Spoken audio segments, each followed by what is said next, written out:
Je suis Édouard Doenzel, président fondateur du Cercle Vulnérabilité et Société. Bienvenue et merci justement d'être venus aussi nombreux assister à la restitution des résultats de cette étude inédite sur l'influence des travailleurs en situation de handicap sur la performance des organisations.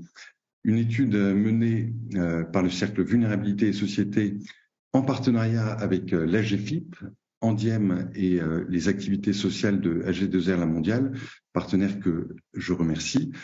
Cette restitution se déroulera en 5 séquences qui correspondent notamment aux principaux enseignements de cette étude et qui vont vous être présentés par Tanguy Châtel et Thierry Calva, tous deux sociologues et cofondateurs du Cercle Vulnérabilité et Société. Des enseignements sur lesquels nos invités réagiront, sachant que tout un chacun pourra aussi poser des questions dans le fil de discussion tout au long de ce webinaire. Évidemment, nous ferons en sorte d'y répondre. Un grand merci donc à nos invités pour leur participation et les différents éclairages qu'ils vont apporter. Je les présente tout de suite. Madame Isabelle Barthes, qui est professeure des universités et chercheuse en sciences du management à l'Université de Strasbourg. Madame Catherine Bruno, en espérant qu'elle s'est connectée, qui est professeure des universités Paris 1, Panthéon-Sorbonne, toutes deux membres du comité conseil scientifique de cette étude. Également Monsieur Mouna Bizri, qui est président d'une association qui s'appelle Éloquence de la différence. Il nous en dira sans doute un peu plus tout à l'heure. Bienvenue. Véronique Bustrel, directrice innovation, évaluation et stratégie de l'AGFIP. Monsieur Jean-François Dufresne, qui est président de l'association Vivre et Travailler Autrement. Monsieur Romain Lesquer, président d'Andiem et directeur des ressources humaines. Bonjour Romain, chez Bristol Myers Squibb France. Et Madame Céline Poulet, qu'on ne présente plus, qui est secrétaire générale du comité interministériel du handicap, le CIH, et qui était membre du comité de pilotage de cette étude. Et je remercie également Sophie Cluzel, ancienne ministre, qui a parrainé et soutenu le lancement de cette étude en 2021 et qui se connectera tout à l'heure pour apporter une conclusion à nos échanges. Merci à vous. Je remercie également Geneviève Darrieussecq, ministre déléguée chargée des personnes handicapées, qui a pris connaissance de cette étude et des résultats, et qui a souhaité nous adresser un message que je qualifierais d'enthousiaste et que nous allons diffuser dans quelques instants en guise d'introduction. Un mot enfin, et vous l'avez, pour ceux qui sont connectés par avance, vous l'avez vu, vous avez pu entendre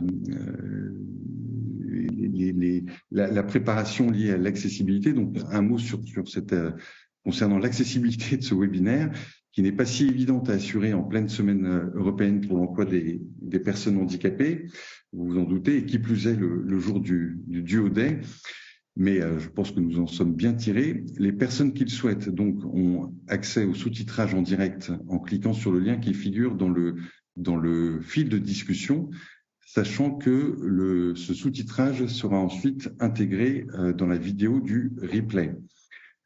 De même, 2 interprètes en langue des signes sont également présentes, et d'ailleurs je demande donc, c'est ce que je disais tout à l'heure, aux intervenants, afin de faciliter donc la visibilité des interprètes à l'écran, de bien vouloir éteindre vos caméras et les allumer au moment où vous prendrez la parole.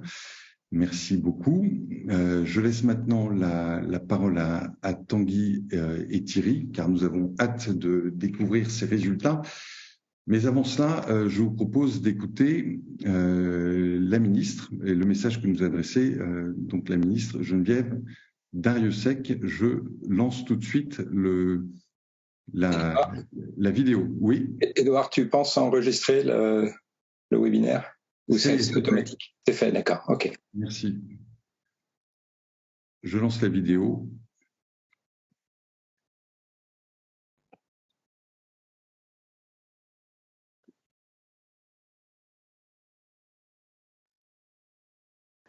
Bonjour à toutes et à tous.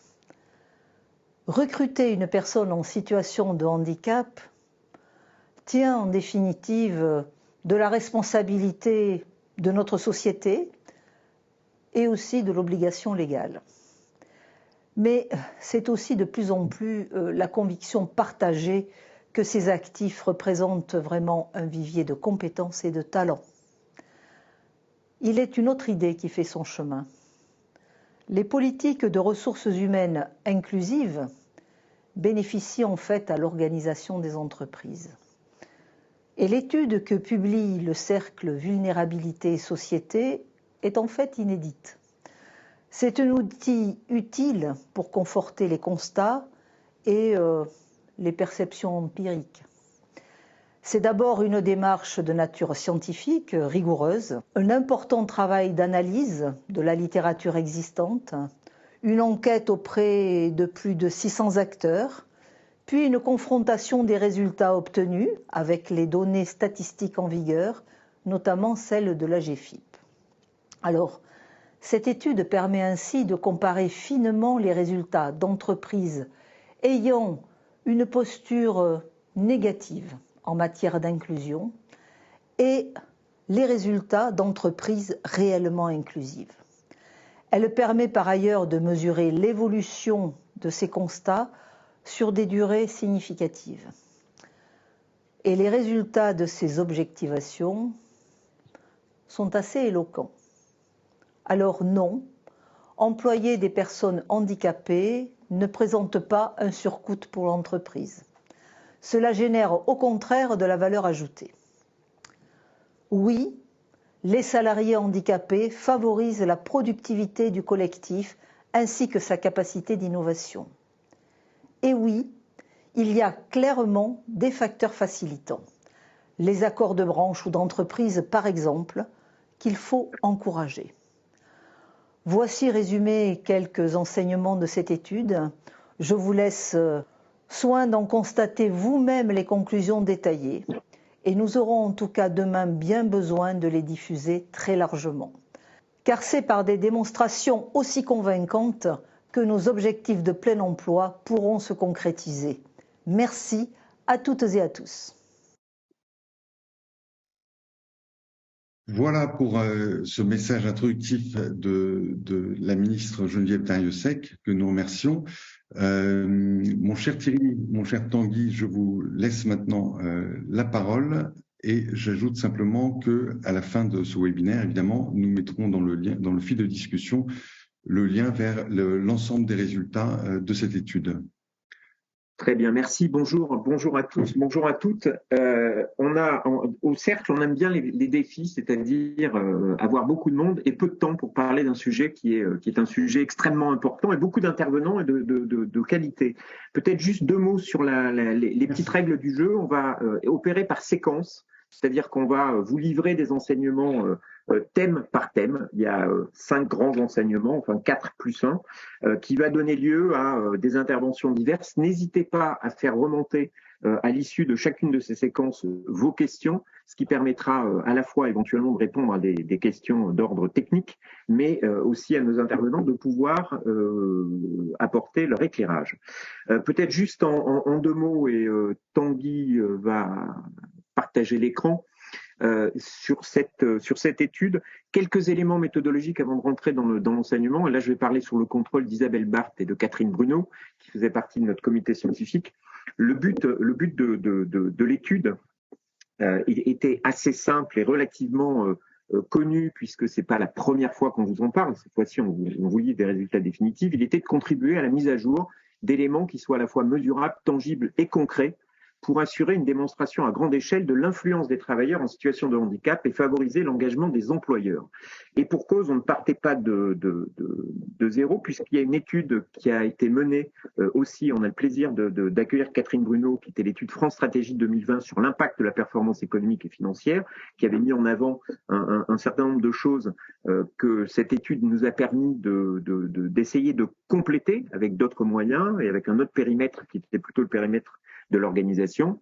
Et au-delà du complément de l'étude de France Stratégie, l'idée était d'aider à anticiper les évolutions des environnements de travail, de recrutement, de management et d'alimenter des politiques publiques pour permettre aussi de diversifier les leviers d'action.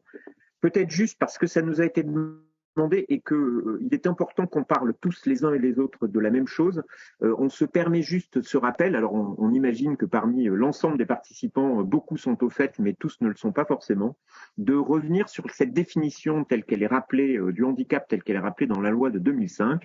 Et donc, je vais donc vous la lire. Elle constitue un handicap au sens de la présente loi, toute limitation d'activité ou restriction de participation à la vie en société subie dans son environnement par une personne en raison d'une altération substantielle, durable ou définitive d'une ou plusieurs fonctions physiques, sensorielles, mentales, cognitives ou psychiques, d'un polyhandicap ou d'un trouble de santé invalidant.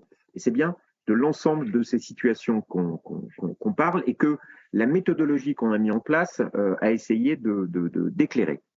Alors, c'est une méthodologie d'enquête qui s'est déroulée en 2 séquences et 3 étapes. Une première séquence qui est une séquence déjà relativement ancienne puisqu'elle a été engagée en 2021 et qui consistait en une revue de littérature, ce qui nous a permis de pouvoir identifier 143 publications internationales et derrière de les analyser. Donc, la revue de littérature est aussi disponible avec la note en téléchargement. Et une deuxième séquence, qui est une phase non plus de littérature, mais une phase de terrain, qui nous a occupé donc quasiment 1 an, en 2 temps. Un premier temps qui était une investigation quantitative auprès de 666 entreprises, dans lequel on a interrogé à la fois des dirigeants et des managers pour avoir une vision panoramique. Et les populations qui ont été interrogées sont de 2 ordres, et vous verrez durant la présentation, on va faire à un moment donné appel à ce qu'on appelle la population de référence et puis une population dite de branche. La population de référence, c'est la population qui est la plus représentative du tissu économique français des entreprises, donc avec en son sein des entreprises souvent plus petites, puisque dans le tissu économique, on a beaucoup de petites et de moyennes entreprises, et puis et qui a donc été recrutée sur un panel échantillonné, et puis une deuxième population qu'on a appelé de branche.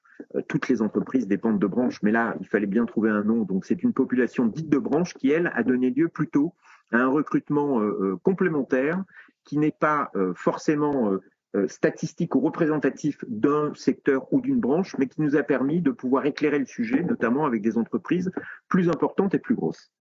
Et puis, cette investigation quantitative, on l'a passée au crible d'un appariement de données, c'est-à-dire derrière, on a essayé de travailler en données en vie réelle, puisque on s'est appuyé sur les données de l'AGEFIP et les déclarations AGEFIP, notamment les déclarations 2019, et on a regardé un nombre de critères et de variables importants, puisqu'on a regardé près de 16 variables, on a retenu 4 variables clés qui nous semblaient intéressantes et importantes au regard des résultats.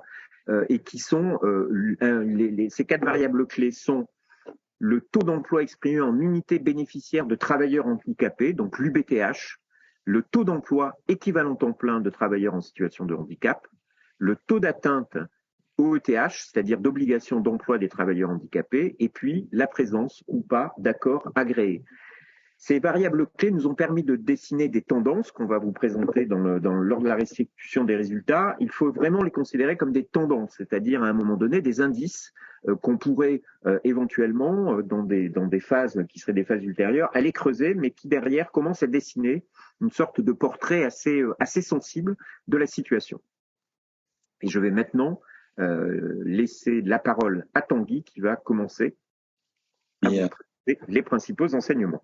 Merci Thierry, bonjour à tous, bonjour à toutes. Donc voilà, vous vous présentez à travers 4 enseignements sélectionnés les résultats de cette revue de littérature et de cette étude quantitative.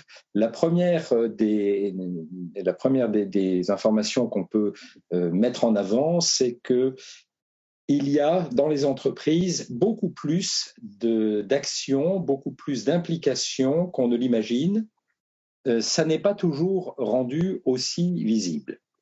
Alors, qu'est-ce qui nous fait dire ça? C'est qu'à travers l'enquête quantitative, on a observé que les dirigeants et les managers déclarent massivement travailler au quotidien avec des personnes en situation de handicap.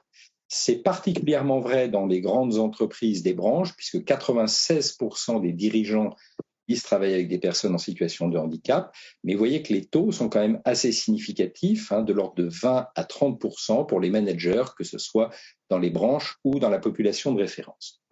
Deuxième information qui est significative aussi, c'est on leur a demandé d'estimer la proportion de personnes en situation de handicap dans leurs effectifs. Et là aussi, on a des taux qui excèdent très notablement ceux qui sont déclarés au niveau des procédures officielles.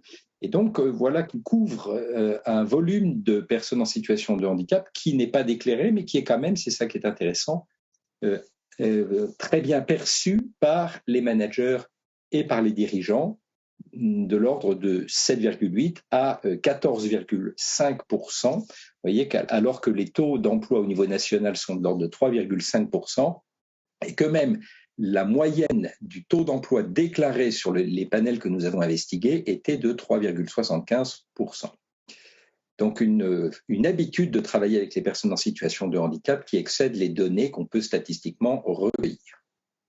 Deuxième chose que nous pouvons apprécier, c'est est-ce que les entreprises s'engagent et à quel niveau s'engagent-elles en faveur du handicap? Et bien là aussi, on a des taux élevés qui sont plus forts pour la population de branche tenant à la taille de l'entreprise, comme Thierry l'a évoqué, mais qui est aussi vrai pour la population de référence. Vous voyez que les taux sont évalués entre 6,9 et 7,6 pour qualifier la puissance de l'engagement de l'entreprise, et de l'ordre de 4,3 à 5, c'est pas parce que c'est un taux moyen qu'il faut le minimiser, on est quand même sur quelque chose qui est perçu comme étant, à partir de 5, supérieur à la moyenne, donc significatif. Ensuite, on a essayé de regarder un petit peu quelles sont les variables qui sont activées. Eh bien, on se rend compte que quand on compare les entreprises qui, sur les variables UBTH, ETP, OETH ou présence ou non d'un accord, les entreprises qui sont tantôt dans des chiffres inférieurs à la moyenne ou tantôt dans des chiffres supérieurs à la moyenne, eh bien, quand on a une politique moins explicite en faveur du handicap, attestée par des chiffres un peu plus faibles sur ces variables, eh bien, on constate que ce qui est marquant de la perception du niveau d'engagement de l'entreprise, c'est la présence effective à travers l'ETP, l'OETH, des personnes sur le terrain. Et en revanche, dans les entreprises qui ont une politique plus explicite en faveur du handicap, on voit qu'il y a quelque chose qui se démarque, c'est la présence ou non d'un accord.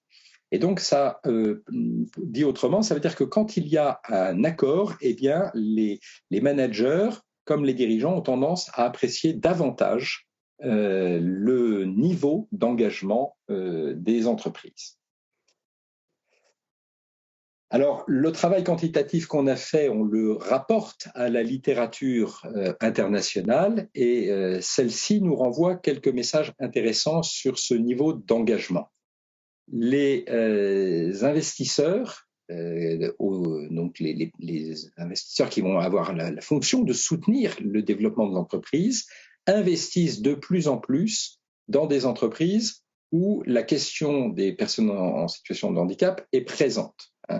Et donc, ils vont avoir ce critère comme critère de leur soutien et de leur engagement. Deuxième chose, les surcoûts en termes d'adaptation et de l'environnement et du poste de travail, qui sont souvent des éléments mis en avant plutôt pour résister à une forme de prise en compte du travail salarié handicapé, eh bien, ces surcoûts sont plutôt surestimés a priori. Troisième élément que nous renvoie la littérature, c'est que plus on s'investit en faveur du handicap et plus on a une perception positive de leur présence au sein de l'entreprise et de l'effort que les entreprises font en faveur de ces publics. Voilà sur ce premier élément qui nous permet d'attester que les entreprises ont des politiques beaucoup plus explicites, beaucoup plus dynamiques, qui ne sont pas simplement analysables au niveau des seuls indicateurs statistiques officiels. Et voilà. Et donc, on va maintenant commenter oui, première analyse. Avoir quelques commentaires et quelques retours, on va dire en mode majeur, puisque comme on a de nombreux intervenants, on essaye de répartir le plus équitablement la parole. Mais peut-être, moi, je vais juste me tourner quelques instants vers Véronique Bustrel, puisque vous êtes partenaire aussi de cette étude, vous êtes aussi représentante de l'AGFIP. Peut-être quel type de réaction ça vous amène, ces premiers résultats. Il y en aura d'autres, donc ça vous permettra de allègrement les commenter. Véronique. Le micro, Véronique. C'est beaucoup mieux, hein. C'est vrai que pour s'entendre. Bonjour à toutes et tous, bonjour Thierry, bonjour Edouard et Tanguy. Tout d'abord, merci beaucoup pour cette première salve d'informations. Alors, je lisais très rapidement dans le chat un commentaire, beaucoup de chiffres, il faudrait parler des hommes. Alors moi, je vais vous parler des hommes, mais aussi expliquer pourquoi on s'est intéressé, nous, les GFIP, à ce type d'études. On s'y est intéressé parce qu'on a eu besoin d'objectiver un certain nombre de ressentis, de données qu'on voit et qu'on lit un peu partout, parfois avec peut-être un peu de rapidité.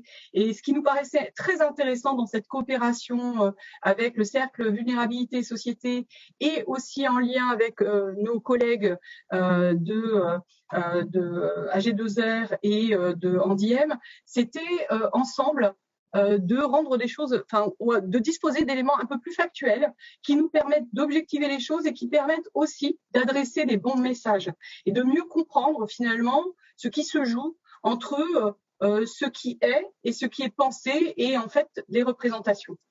Ce que moi je lis à travers ce que vous venez d'énoncer, c'est un petit peu une chose un peu particulière. D'une part, si je me réfère par exemple aux enquêtes récentes que l'on a lancées à la GFIP, on vient de lancer une enquête sur le plein emploi des personnes handicapées et on est allé interroger des personnes en situation de handicap. On a eu un énorme taux de répondants puisqu'on a eu près de 8400 répondants, ce qui est beaucoup en une semaine, de personnes en situation de handicap avec des situations de handicap extrêmement variées. On a d'ailleurs mis à disposition la diversité pour que justement on ne puisse pas dire bah oui mais c'est toujours les mêmes qui répondent. Bref, donc on a vraiment une diversité de situations, etc. Ce qui est très intéressant, c'est qu'on s'aperçoit que finalement les personnes en situation de handicap qui sont en recherche d'emploi, elles disent que dans 40% des cas, elles en parlent à leur recruteur au moment du recrutement. Donc, dans finalement 4 situations sur 10. Et finalement, elles n'inscrivent le fait qu'elles sont en situation de handicap que dans 28% des cas. Et quand elles sont en emploi, elles n'en parlent que dans un cas sur 2 à leurs collègues. Elles n'en parlent que dans un cas sur 3 à leur manager. Elles n'en parlent que dans un cas sur 3 également à leur DRH et dans un cas sur 4 seulement à leur représentant du personnel.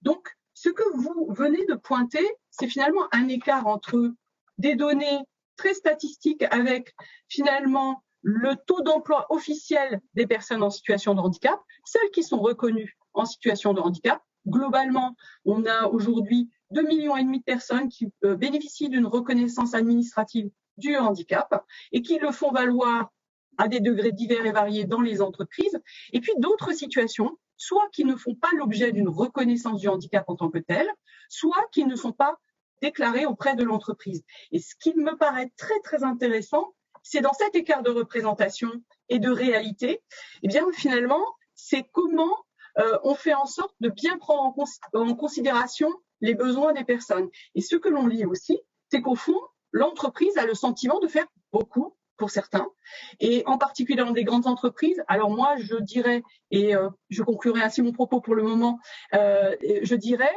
que peut-être que dans des entreprises où il y a un dialogue social, où il y a finalement une organisation de la politique handicap, eh bien, on a une meilleure visibilité peut-être des situations au sein de l'entreprise.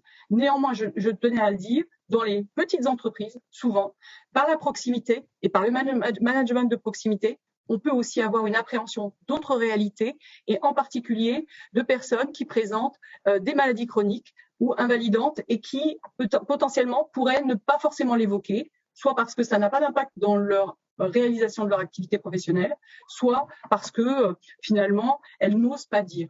Et puis, dernier point, sur la question de la surestimation des aménagements, ou en tout cas de l'engagement, nous, les données dont on dispose, c'est que dans 90% des situations de travail, aujourd'hui, il n'y a que peu d'aménagements, voire pas d'aménagements, qui sont à réaliser. Pas seulement réaliser, mais à réaliser. Donc voilà ce que je pouvais vous dire pour le moment. Très bien, merci beaucoup de cette intervention. Alors, je vois que du côté de Céline Poulet, on a levé la main, donc j'imagine que c'est pour réagir à chaud, et ensuite je passerai la parole à Romain Lescure.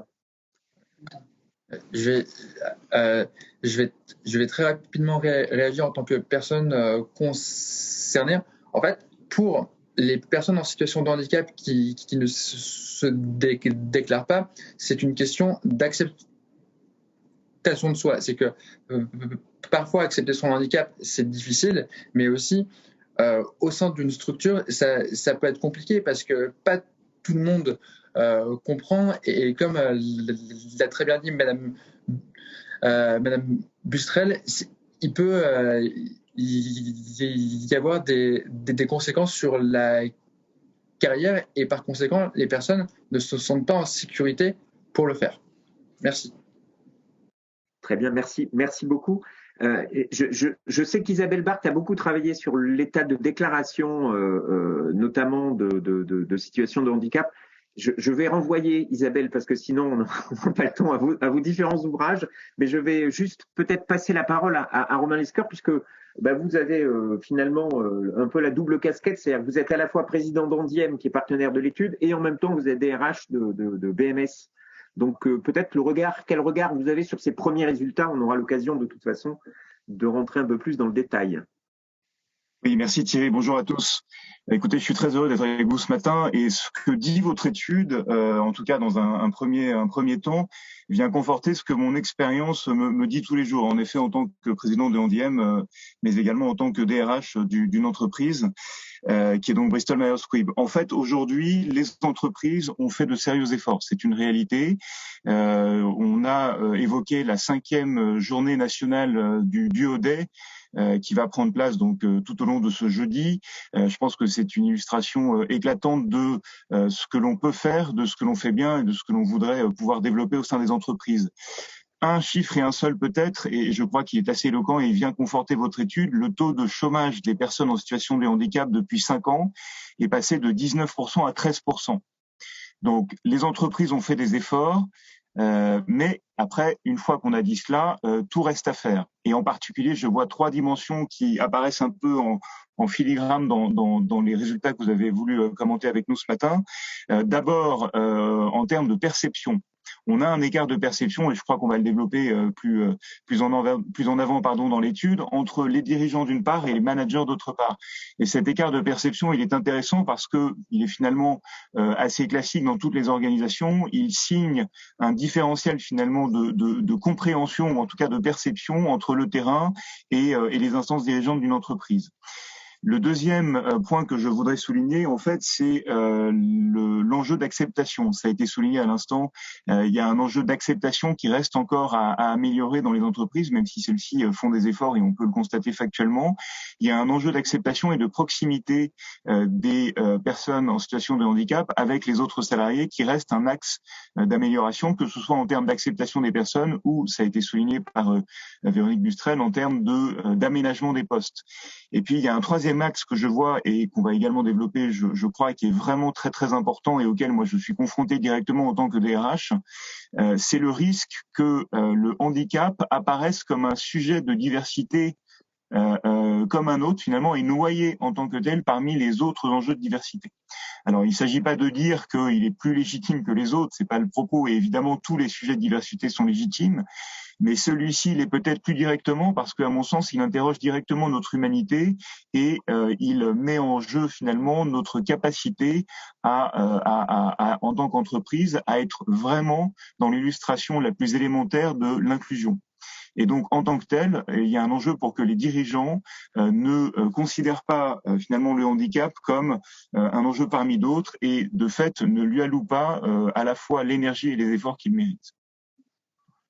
Très bien, merci. Merci Romain de ce teasing du deuxième enseignement sur lequel on va revenir très très vite. Peut-être juste un tout petit mot, Catherine Bruno, si vous souhaitez apporter peut-être un commentaire, puisque vous avez été confronté à un travail considérable. Hein. Vraiment, la note, le rapport France Stratégie 2020, c'est vraiment quelque chose d'extrêmement important. Et peut-être juste par rapport à ce premier enseignement, qu'est-ce que ça peut vous inspirer Bonjour à tout le monde. Merci de m'avoir invité d'abord à participer en tant que conseillère scientifique à cette étude et puis d'être présente aujourd'hui. Alors, effectivement, c'est un travail tout à fait intéressant puisqu'il complète ce que nous avons fait à France Stratégie, où nous sommes appuyés non pas sur des données d'enquête, mais sur des données donc fournies par l'AGFIP, ce qui est un peu différent. Donc là, on a une appréhension de ce que les gens ressentent, donc ce qui, je pense, est un complément très intéressant et qui peut expliquer aussi certaines différences de résultats avec ce que nous avons pu trouver nous. C'est-à-dire que je pense qu'effectivement, les perceptions peuvent modifier les réponses. Hein.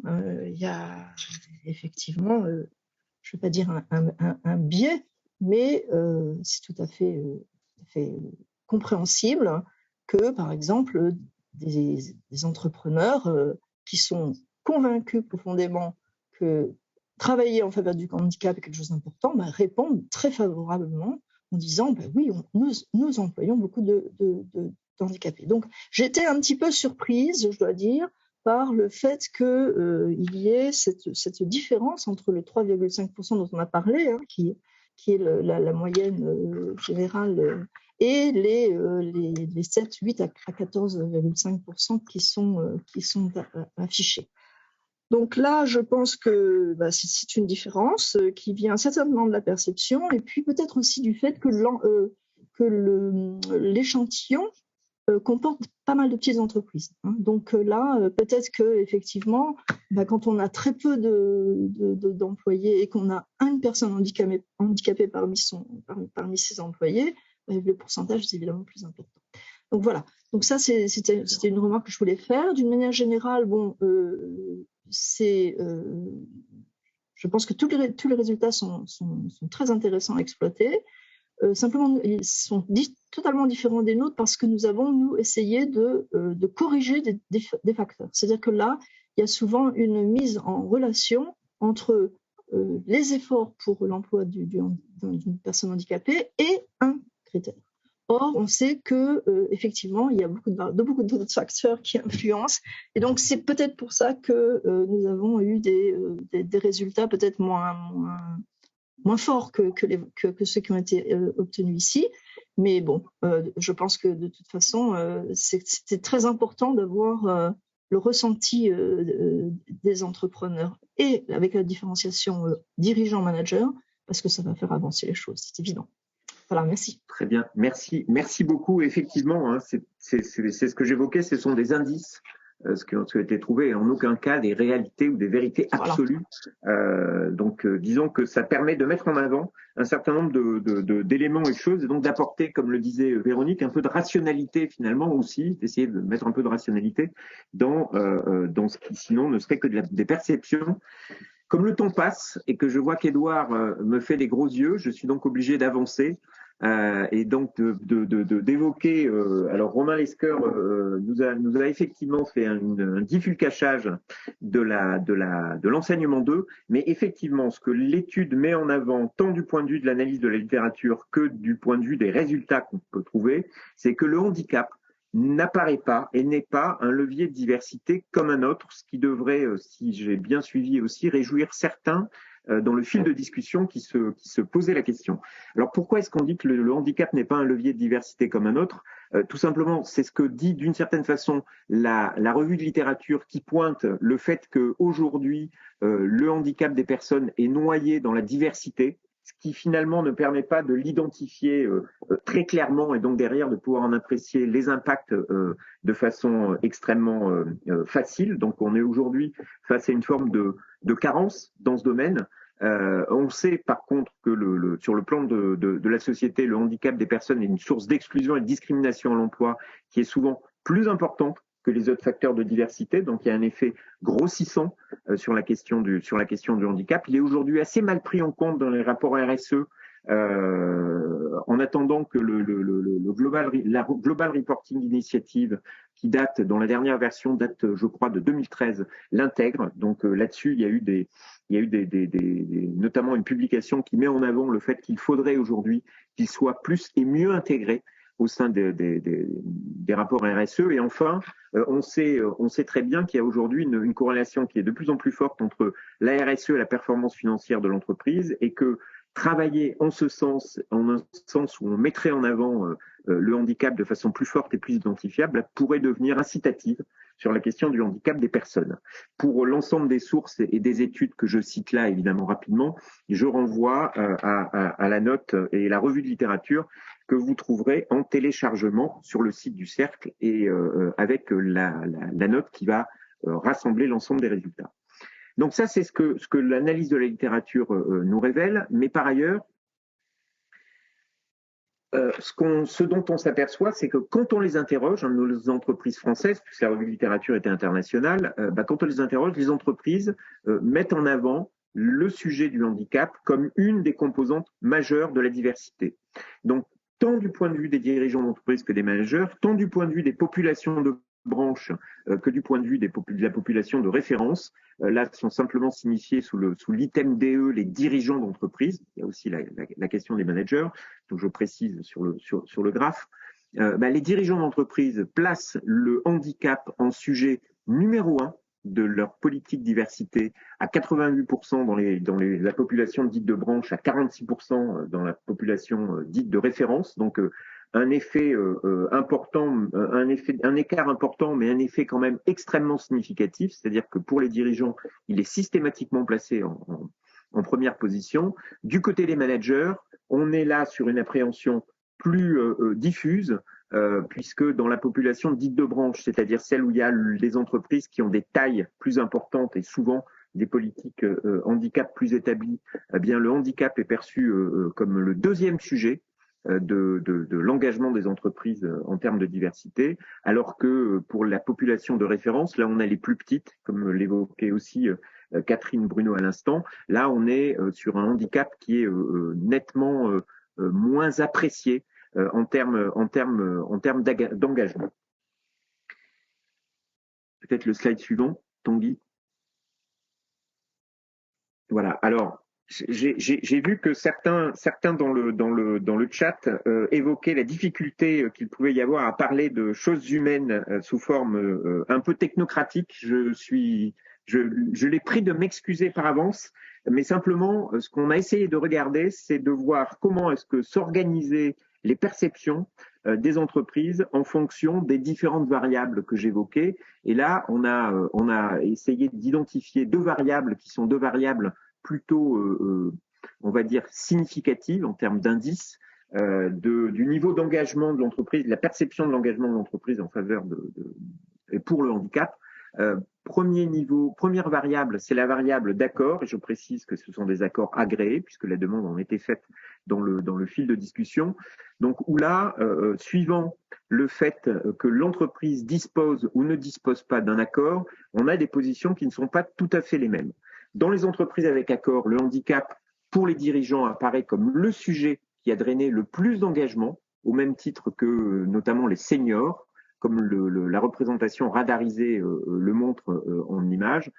Et du côté des managers, qui donc figurent dans notre document sur la partie droite des illustrations, eh bien, s'agissant des managers, les managers placent la parité, la maladie ou la précarité loin devant les préoccupations et l'engagement de l'entreprise touchant aux questions de handicap. Donc l'accord dans ce domaine-là amène finalement à des positions qui sont des positions plutôt différenciées. Et la deuxième variable, c'est la variable ETP, donc l'équivalent, le taux d'emploi, l'équivalent temps plein, puisque dans les entreprises qui se situent au-dessus de la moyenne du taux d'emploi ETP, c'est-à-dire celles qui, à un moment donné, ont un taux d'ETP supérieur à la moyenne de l'ensemble des entreprises qui ont été interrogées, celles qui se situent au-dessus de la moyenne du taux d'emploi ETP, le handicap apparaît comme le premier sujet d'engagement, ce qui signifie d'une certaine façon qu'il est devenu plutôt visible, et notamment puisqu'on a beaucoup d'équivalents temps plein,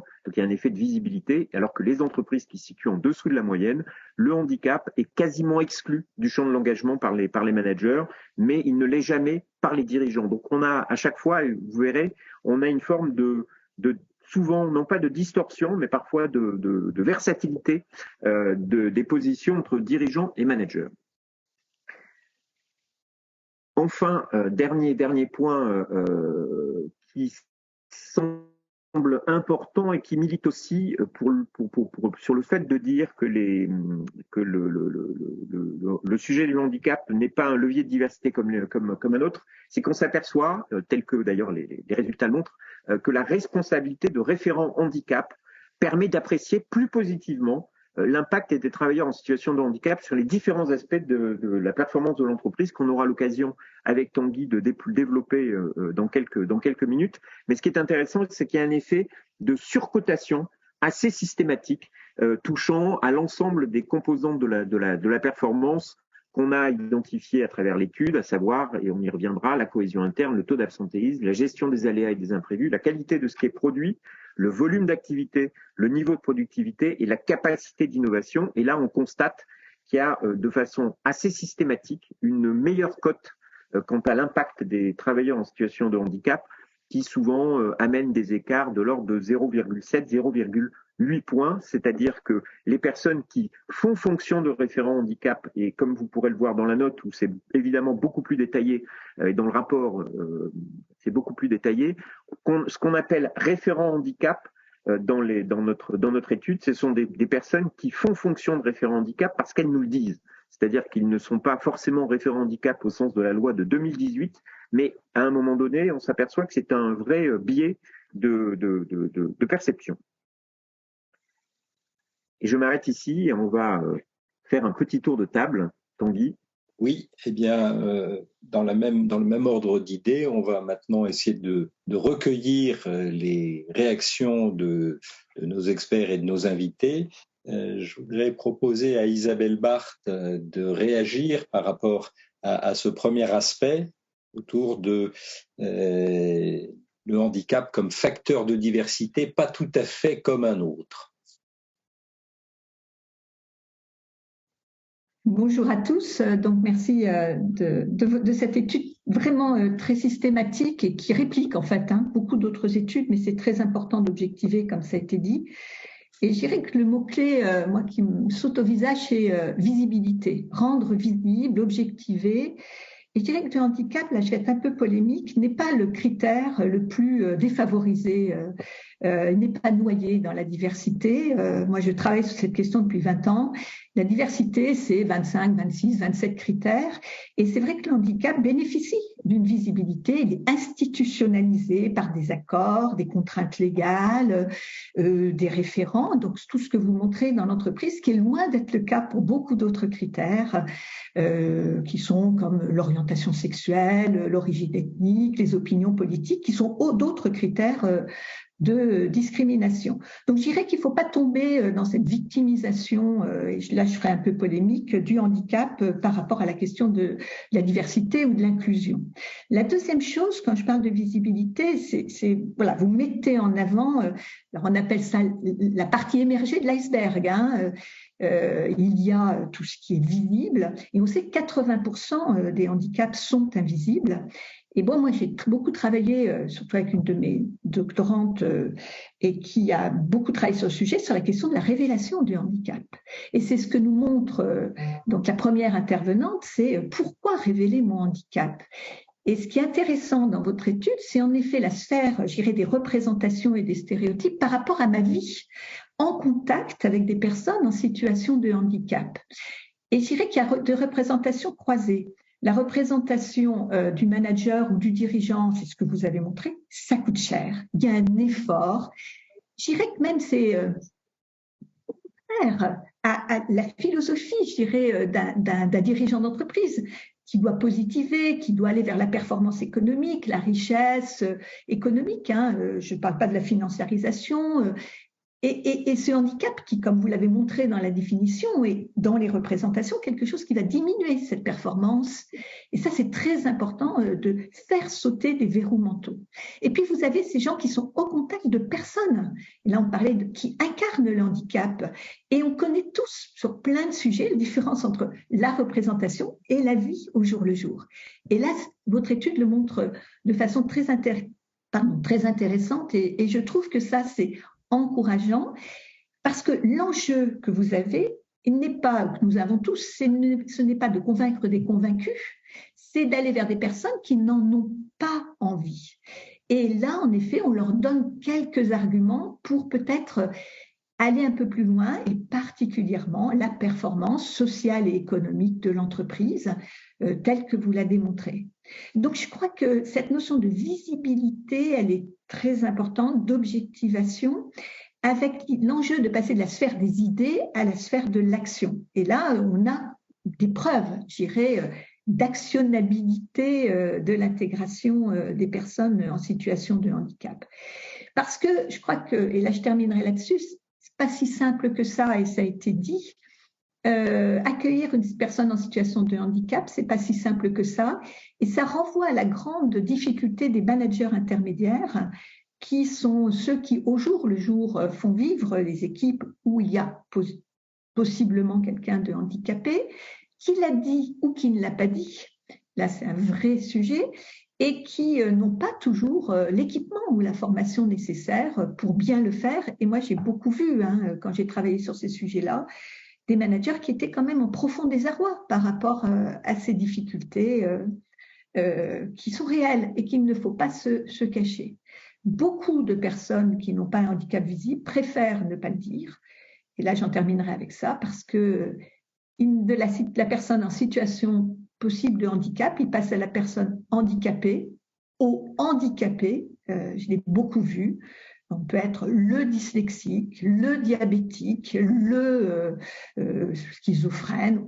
Et ça, il ne faut pas avoir de langue de bois par rapport à ça. Et le gros enjeu pour moi, c'est justement de quitter cette idée de la stigmatisation, la notion de ce qu'on appelle l'étiquetage en théorie psychosociale, étiqueter les gens, pour en effet voir derrière ce handicap la personne, ses talents. Et je crois qu'une source d'espoir très forte, c'est les tensions actuelles sur le marché du travail, une démographie vieillissante, des mobilités de plus en plus fortes et la compréhension forte des entreprises qu'elles ont besoin d'aller chercher des talents. Et ces talents peuvent être des talents qui ne sont pas forcément les plus évidents dans les représentations, et qui peuvent être donc des personnes qui, a priori, souffrent de cette charge telle que nous le donne cette définition. Donc ça, c'est, je pense, quelque chose en 2022 de très fort, parce que beaucoup d'entreprises ont des problèmes de recrutement et de tension sur les compétences, à condition aussi que la formation s'y colle. Parce qu'il ne faut pas que les handicapés ou les personnes en situation de handicap soient assignés à des formations qui les mettent sur des rails et qui, là aussi, les enferment dans des silos qui ne correspondraient pas aux attentes du marché du travail. Très bien. Merci beaucoup, Isabelle. On va voir au cours des séquences suivantes à quel point cet écart entre les croyances et la réalité, c'est justement un des objectifs de cette enquête, de le réduire, justement. Je voudrais permettre aussi à Jean-François Dufresne de réagir par rapport à cette question du handicap comme sujet de diversité, pas comme un autre.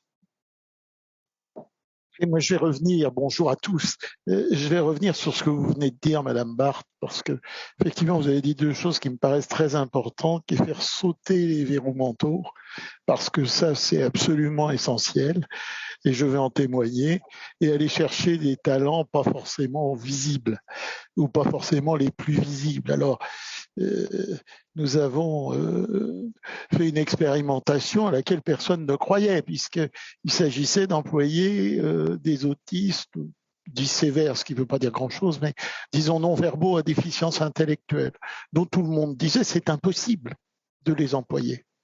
Sauf que ce sont d'excellents travailleurs. Ce sont d'excellents travailleurs pour les entreprises. Et évidemment, ça les met en condition de progresser et d'être heureux.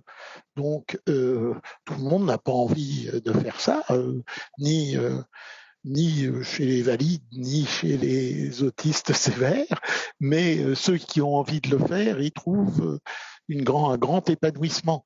Donc, ensuite, vous parlez de talents pas forcément les plus évidents, c'est vraiment de ça qu'il s'agit. Qui songent à aller chercher des autistes sévères non-verbaux pour les mettre dans les usines, les entrepôts et d'autres lieux. A priori, personne. Sauf que aujourd'hui, c'est en train de se développer et toutes les entreprises qui se sont lancées dans l'expérience sont enthousiastes. Voilà ce que je peux témoigner de mon côté.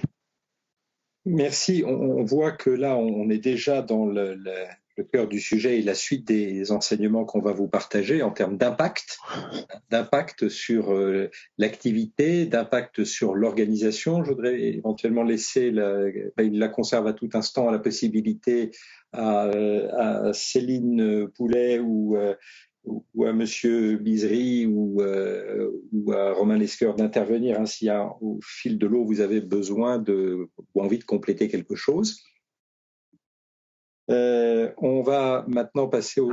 Non, Céline. Tanguy, la main s'est levée. Céline. Ouais.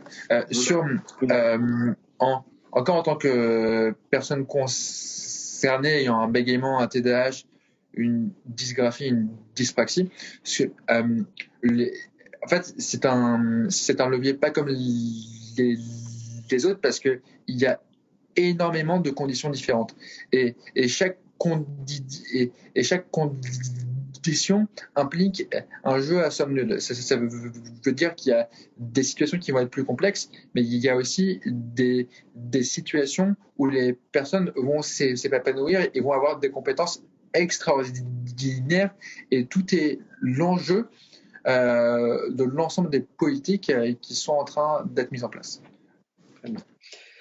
Tout ça, je le cite en passant, mais parce que ça peut vous intéresser d'aller vous renseigner par ailleurs, sont ces travaux sur les compétences issues de l'expérience, notamment en situation de vulnérabilité, sont des sujets que le Cercle travaille en continu, et en particulier là, avec des éléments de démonstration autour de la situation des aidants familiaux. Alors, nous allons passer à la troisième séquence de notre restitution, autour d'un troisième enseignement, qui est de regarder comment, puisqu'on est toujours dans une étude de perception, comment les dirigeants et les managers analysent l'impact de la présence de personnes en situation de handicap sur l'activité de l'entreprise. Alors déjà commencer par, là encore, voir comment la littérature nous rend compte de cette question.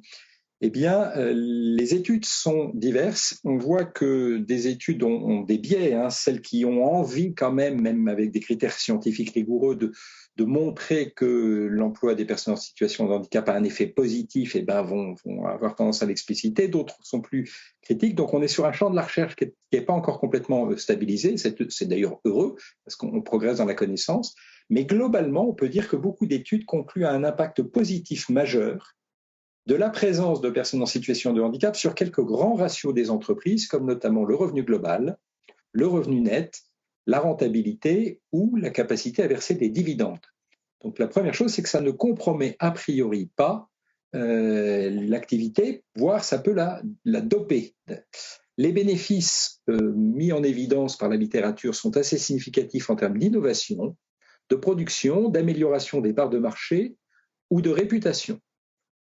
Et quelques études ont essayé de chiffrer même ces bénéfices, disant que dans les entreprises qui ont une politique assez explicite, eh bien celles-ci peuvent constater une amélioration de leurs ventes dans des proportions très très significatives de l'ordre de x3, x2,9 en l'occurrence, ou même de l'amélioration de leurs bénéfices dans des proportions encore plus significatives de l'ordre de x4. Donc ça, c'est quelque chose qui est assez convergent malgré tout dans la littérature, puisque beaucoup d'enquêtes abordent le sujet sous un angle différent, mais convergent vers cette idée qu'il y aurait un impact positif sur l'activité. D'autres impacts positifs sur l'activité sont la capacité d'attirer des nouveaux consommateurs à l'heure où les consommateurs sont sensibles à l'engagement des entreprises autour de la diversité, mais pas seulement. Ça permet, comme on vient de l'évoquer aussi, d'accéder à un marché où les travailleurs en situation de handicap, un marché de l'emploi où les travailleurs en situation de handicap sont contributeurs. Ça permet aussi d'accéder à un marché commercial avec des produits spécifiques aux personnes en situation de handicap. Ça améliore notablement l'image et la réputation des entreprises, ça améliore la culture interne et c'est souvent même de plus en plus des critères retenus dans les appels d'offres, notamment en provenance du service public. Donc voilà quelque chose que la littérature nous met en évidence de manière assez documentée. Maintenant, comment est-ce que nous, on a été regarder ça de manière un peu plus précise ? On a de nouveau essayé de regarder si, au regard de la variable accord, c'est-à-dire l'existence ou non d'un accord, comment les dirigeants et les managers apprécient le niveau de performance globale. On n'est pas encore là sur la question de l'impact de l'emploi de travailleurs handicapés, mais le fait, dans son entreprise, d'avoir des personnes en situation de handicap, est-ce que ça a un impact ? Eh bien, dans les entreprises qui ont, notamment, alors je vous fais grâce de la lecture un peu extensive de ces graphes qui sont sous forme radarisée et pas toujours très faciles à interpréter, mais on voit quand même qu'il y a des pointes qui se dégagent et dans les entreprises qui ont des accords de branche ou d'entreprise, eh bien, celles-ci ont tendance à apprécier plus positivement le niveau de leur performance globale. Donc, dit à l'inverse, ça voudrait dire que la politique explicite avec la présence d'un accord ne dégrade pas, contrairement à certaines idées reçues, le niveau, l'appréciation de la performance globale de l'entreprise. Deuxième élément qu'on peut mettre en avant, c'est que là, on va parler d'impact et pas simplement d'appréciation globale de la présence sur la performance, mais l'impact direct, si on essayait d'établir une forme de causalité, eh bien, dans les entreprises de branche, les dirigeants et les managers trouvent que la présence de personnes handicapées ou en situation de handicap a un impact fort, évalué à 7, voire 6 sur l'activité de l'entreprise et notamment sur sa performance globale. Et dans la population de référence, cet impact est moins fort, peut-être encore à raison d'un effet de taille d'entreprise, mais quand même notez qu'il est supérieur à 5, c'est-à-dire qu'il est positif. On constate qu'il y a, là encore, une appréciation plus forte dans les entreprises qui ont des référents handicap ou dans celles qui emploient des personnes en situation de handicap. Autre élément qu'on souhaite vous partager, c'est-à-dire que de manière assez unanime, l'impact est jugé positif quand on rentre dans certaines déclinaisons de cette activité, notamment au regard du volume d'activité, notamment au regard de la qualité de ce qui est produit, au regard du niveau de productivité ou au regard de la capacité d'innovation, 4 éléments que nous avons essayé de mettre en évidence au regard de l'activité, au sens général, et on voit que cette appréciation est positive, supérieure à 6, qui est un élément vraiment encourageant, et elle est encore plus positive chez les managers. Donc toujours cette lecture à contrario en disant tordons les idées reçues puisqu'il n'y a pas d'effet négatif, au contraire. Enfin, et je viens de l'évoquer à l'instant, mais on peut le regarder un peu plus dans le détail, quand il y a la présence d'un référent handicap ou de quelqu'un faisant fonction de référent handicap, puisque ça n'est une obligation que dans les très grosses entreprises de plus de 250 personnes, eh bien, il y a une surappréciation de la part de ces personnes qui se chargent d'être référents handicap au regard de l'ensemble des critères d'activité qui ont été documentés, qualité, volume, productivité et capacité d'innovation.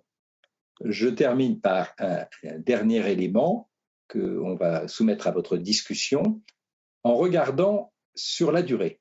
Quand on regarde la performance sur une durée de 3 ans, alors on voit qu'une variable en particulier joue un rôle assez majeur quand les entreprises ont un taux d'emploi d'atteinte de leur obligation d'emploi de travailleurs en situation de handicap, l'OETH, eh bien, elles apprécient notablement mieux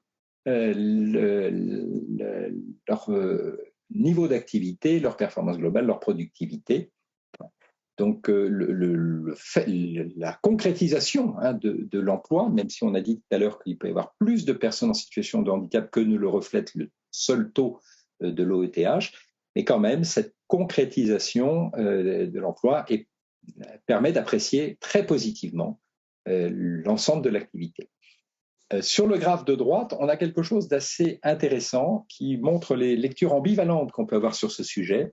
C'est-à-dire que dans les entreprises qui, à l'inverse, emploient plutôt moins de personnes en situation de handicap, eh bien, les dirigeants vont avoir l'impression que leur performance globale est préservée, voire qu'elle atteint un bon niveau, précisément parce qu'il n'y aurait pas un nombre trop important de personnes en situation de handicap. Dit autrement, ça veut dire qu'en fait, quand on est convaincu que employer une personne en situation de handicap pourrait dégrader l'activité, on a tendance à déclarer que le fait de ne pas en avoir préserve le niveau de la performance et le niveau de l'activité. Et à l'inverse, quand on en emploie, ça c'est plutôt le graphe de gauche, eh bien, on a tendance à apprécier positivement les choses. Vous voyez, donc ça nous montre, ce type de lecture nous montre qu'il nous faut travailler la question des croyances. Et comme le disait Isabelle Barthes tout à l'heure, pas simplement les croyances, mais de passer de l'idée à l'action. Voilà, j'en ai fini sur ce troisième enseignement et Thierry, je vais te laisser donner la parole à nos intervenants. Exactement, merci beaucoup Tanguy. Je préciserai sur ce dernier point puisque je vois que l'heure tourne aussi, donc on va aborder l'organisation qui sera le dernier chapitre, mais sur ce dernier point qui est celui de la croyance, c'est que de façon assez systématique, et vous le retrouverez dans l'étude, on a des croyances quant au fait de ne pas employer de salariés en situation de handicap qui sont souvent moins, on va dire, moins négatives que ne l'est le fait d'avoir des travailleurs en situation de handicap n'est vécu de façon positive. C'est-à-dire, d'une certaine façon, les gens qui sont, et les entreprises, dirigeants, managers, qui travaillent au quotidien avec des salariés en situation de handicap, voient un impact très nettement supérieur à ce que ceux qui ne travaillant pas avec eux pourraient imaginer en termes d'impact de leur absence. Donc voilà, donc il y a un côté, l'étude met ça plutôt bien en avant, des croyances d'un côté qui de toute façon sont généralement mises à mal à l'épreuve des faits. Je vais juste peut-être passer la parole sur ce sujet. Romain Lesqueur, en tant que DRH, vous ne pouvez pas ignorer l'activité et la performance de l'entreprise. Non, Thierry, je ne l'ignore pas. En fait, très simplement, ce que dit spécifiquement cette séquence sur l'influence des travailleurs en situation de handicap sur l'activité, c'est que, voilà, de façon, comment dirais-je, naturelle, et sans paraphraser ce qui a été dit, plus les salariés d'une entreprise représentent finalement la diversité du monde, et notamment du point de vue du handicap, plus elle est en mesure finalement dans les publics auxquels elle s'adresse de renvoyer cette présence du travailleur en situation de handicap, plus nécessairement elle crée de l'adhésion. Et ceci indépendamment de l'objet de l'entreprise, que ce soit une entreprise commerciale ou une organisation à but non lucratif. Je pense ici aux entreprises publiques. En tout cas, moi, je vois très clairement dans mon entreprise en tant que DRH que plus on est en mesure, et je réfléchis ici du point de vue de l'interne vers l'externe, plus on s'adresse à des publics vis-à-vis desquels on est capable de renvoyer une image réelle de diversité et donc de montrer que les travailleurs en situation de handicap ont toute leur place dans notre entreprise, plus on développe positivement notre activité, en l'occurrence la commerciale. Moi, je travaille dans une entreprise de santé et évidemment, plus on montre qu'on est crédible sur l'intégration des travailleurs en situation de handicap, plus on est crédible finalement aux yeux de nos clients qui sont en l'occurrence ici des médecins. Donc c'est vraiment une dynamique vertueuse qui est assez évidente, assez naturelle. Et là aussi, je pense que ce que vous mettez en avant sur les idées reçues de certaines organisations qui finalement n'ont pas franchi un cap qui permet de mettre en œuvre cette dynamique vertueuse est vraiment un point de progrès sur lequel il faudrait qu'on puisse travailler spécifiquement. Très bien, merci. Peut-être Véronique, un petit mot? Oui. Oui. Je clique sur les deux boutons maintenant. De la même manière, j'ai un peu la même appréciation, c'est-à-dire que on le voit, l'expérience paye. Elle paye sur les représentations, elle paye pour gagner finalement sur les croyances dont vous parliez, Thierry, juste avant, et dont parlait tout à l'heure Isabelle. Et je crois que vraiment, ce que révèlent en fait ces travaux, c'est que justement cette expérience qui paye, elle a le mérite d'être finalement, et on le voit dans le temps, elle paye dans le nombre et dans le temps. C'est-à-dire que plus il y a de personnes et plus on a l'habitude de travailler aux côtés de personnes en situation de handicap, au final, on dégonfle les représentations et on arrive dans le monde de la réalité. Et dans ce monde de la réalité, on s'aperçoit que finalement, on est gagnant. Et moi, ce que je trouvais aussi très, très intéressant, c'est les facteurs qui ont été investigués. C'est-à-dire que c'est les facteurs qui ont de la forte valeur ajoutée dans l'entreprise. On est sur l'innovation, on est sur la productivité, on est sur le volume d'activité, on est sur finalement la qualité. Donc c'est quand même les 4 piliers d'une entreprise et d'une entreprise qui va bien. Et donc ça, je trouvais extrêmement intéressant que, en allant investiguer ces 4 points, on s'aperçoive que on est vraiment dans quelque chose de positif. Alors on pourrait se dire, ah bah ouais, mais c'est que 6 points, etc. Bref, mais moi je trouve ça très très important parce que on aurait pu imaginer quelque chose de très dégradé, peut-être des représentations très négatives, ce qui n'est absolument pas le cas. Et donc c'est un résultat extrêmement fort, extrêmement puissant. C'est cette visibilité, cette qualité. Je crois qu'il faut qu'on s'en empare aussi pour communiquer positivement, parce qu'on a parfois aussi tendance à communiquer négativement sur le handicap. Alors parfois parce que la terminologie, elle est utilisée abondamment et les termes sont marquants. Et donc je crois qu'il y a vraiment un sujet de positiver les résultats, positiver ce que ça veut dire, et puis se dire que ça embarque un collectif. J'avais aussi une dernière petite remarque, parce qu'il y a eu pas mal de petites questions dans le chat et dans les questions-réponses sur les accords dans tout ça.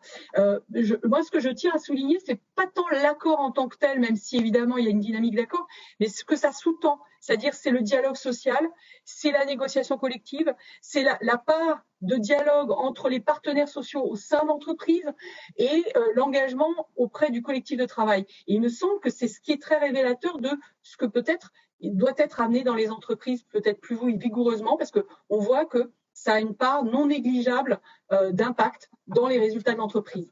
Voilà ce que je pouvais dire aussi à ce stade. Merci, oui, c'est effectivement le fait que ces différentes variables ne constituent pas des amulettes magiques qui, parce qu'on les aurait systématiquement, amèneraient des choses, mais parce qu'elles témoignent finalement de dynamiques qui sont des dynamiques à l'œuvre. Comme il faut que j'avance et que nous avancions tous collectivement, est-ce qu'il y a des réactions qu'on peut prendre là tout de suite à la volée, ou on passe au dernier enseignement avant de tirer une conclusion? Non, pas de réaction. Donc on va aborder le quatrième enseignement qui est assez jumeau, mais on a souhaité vraiment les scinder en deux parce qu'ils ne racontent pas forcément la même chose. On a d'un côté l'activité, de l'autre côté c'est qu'on s'aperçoit que les salariés en situation de handicap vont améliorer la performance organisationnelle des entreprises, en tout cas dans ce qui est déclaré et dans ce que d'une certaine façon la revue de littérature nous a aussi montré. Puisque ce que la revue de littérature nous montre, c'est que on a aujourd'hui plusieurs études qui alors toutes ne sont pas d'accord. Il faut quand même être tout à fait honnête. Toutes ne sont pas d'accord. Il y a des biais qui sont divers et variés, mais massivement, on a plusieurs études de cas, donc qui sont là des études de cas, on va dire plus spécifiques, qui montrent que les employés dans l'organisation s'engagent pour le handicap et soutiennent la diversité. Elles font état d'une meilleure performance commerciale en matière de capacité d'innovation, de réactivité, mais aussi au sein des entreprises et des 10% des entreprises les plus inclusives, c'est l'étude Accenture 2020, on note que le niveau d'engagement des employés, donc global et pas seulement des salariés en situation de handicap, il est 1,5 fois plus élevé que le reste du secteur, que les aspirations professionnelles des employés sont 2,3 fois plus fortes, et que le niveau de confiance dans l'entreprise, dans l'avenir, dans le management est 1,5 fois plus élevé. Donc il y a une sorte d'effet de cliquet qui semble tout à fait intéressant et que la littérature révèle, et notamment elle le révèle sous forme de 9 gains, qui sont 9 grands types de gains qui ont été identifiés. qu'on a reclassés autour de 3 familles, mais qui montrent que aujourd'hui, les salariés en situation de handicap et la présence de salariés en situation de handicap jouent un rôle de levier de progrès tout à fait important, à la fois au niveau, on va dire, systémique, puisque on constate que il y a au sein des collectifs qui travaillent avec des travailleurs des salariés en situation de handicap, un taux de fidélisation plus fort de l'ensemble des salariés, qui a une plus grande ponctualité, un moindre absentéisme, qui a une plus grande sensibilité à la culture de sécurité et avec moins de taux d'accidents au travail. Donc il y a un côté finalement un effet d'entraînement d'un côté. Au niveau relationnel, on s'aperçoit que dans les gains, il y a notamment le fait qu'on a aujourd'hui dans ces organisations-là une cohésion du collectif qui est plus forte, avec davantage de fierté, d'engagement, du dialogue interne qui est favorisé, avec un climat émotionnel et une culture finalement qui est plus propice à la bienveillance, qui était un peu ce qu'évoquait Véronique dans ces dynamiques qui se mettent en place.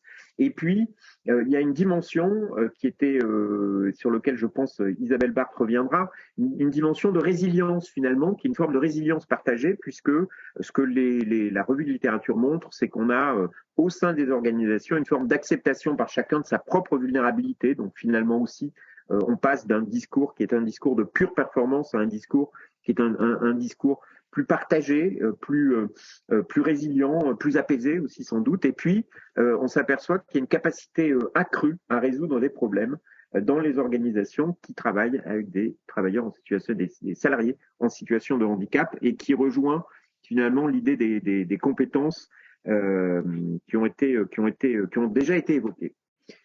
Peut-être de façon extrêmement simple, on avait trois grands critères. On a travaillé sur la cohésion interne, le taux d'absentéisme, la gestion des aléas et des imprévus, et on s'aperçoit qu'en fait, quand on interroge tant les dirigeants que les managers, on a des notes qui sont sur des étiages extrêmement importants et significatifs, puisque sur une notation sur 10, quand on demande à un manager, à des dirigeants, l'impact de l'emploi de travailleurs en situation de handicap chez eux, eh bien, on est d'une façon générale au-dessus de 6 et de façon très nette, sauf dans le cas des managers sur le taux d'absentéisme, où là, ça apparaît moins positif.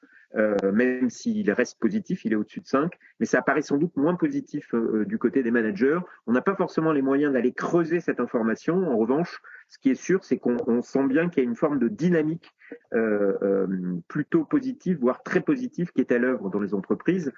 Pour aller peut-être un peu plus dans le détail, on a si tu veux bien passer au slide suivant, on dit voilà. Dans le détail, on s'aperçoit finalement que l'influence des travailleurs en situation de handicap pour l'organisation est vécue plus positivement que quand l'entreprise n'en a pas. Donc avec des taux qui sont des taux et des écarts entre les différents résultats que vous retrouverez de toute façon sur chacun de ces items qui se promènent entre 0,8 et 1 point. Donc là encore, on a évoqué la croyance et les preuves des faits. La croyance est généralement mise à mal par les preuves des faits dans les entreprises. Et puis enfin, on a regardé les différentes variables qui, là encore, témoignent de dynamiques qui sont des dynamiques à l'œuvre. Et là, il semblerait que, et comme sur la question de l'activité, il semblerait que le taux d'atteinte d'obligation d'emploi des travailleurs handicapés soit une variable qui soit une variable significative, puisque lorsque on est sur des étiages et des moyennes supérieures dans les entreprises, on s'aperçoit qu'il y a une forme de surappréciation de l'impact des travailleurs en situation de handicap sur la performance organisationnelle sur les 3 ans qui se sont écoulés, et que tant du point de vue des dirigeants que du point de vue des managers, dès lors qu'on a un taux d'atteinte de l'obligation d'emploi des travailleurs handicapés qui est supérieur à la moyenne.